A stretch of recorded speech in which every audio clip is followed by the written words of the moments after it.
Hello guys, आज चाहिँ म भान्से म चाहिँ खाना बनाउँदैछु।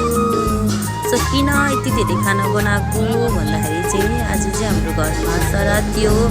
सो श्राद्धको लागि चाहिँ म खाना बनाउँदैछु हैन।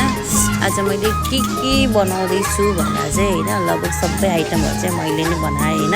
यसमा चाहिँ मैले बनाएँ आलु, मटर र काउलीको तरकारी।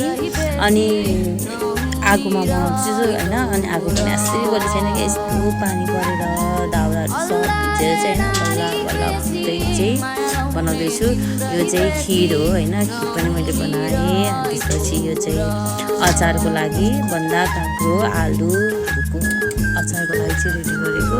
यसमा चाहिँ हामीले पनि बनाउनु पर्छ। अनि थोरै खाना बनाएको किनकि चाहिँ किनकि खिरहरू मन पर्दैन। अनि यसो खाना खानको लागि चाहिँ थोरै खाना खानको लागि चाहिँ घर परिवारलाई खाना बनाएँ। अनि त्यसपछि चाहिँ अब त्यो खानाहरू बिस्तारै म चाहिँ बोकेर लैजाँदैछु। एकदम तातो पनि भयो, गाह्रो पनि भयो। सो अचारको चाहिँ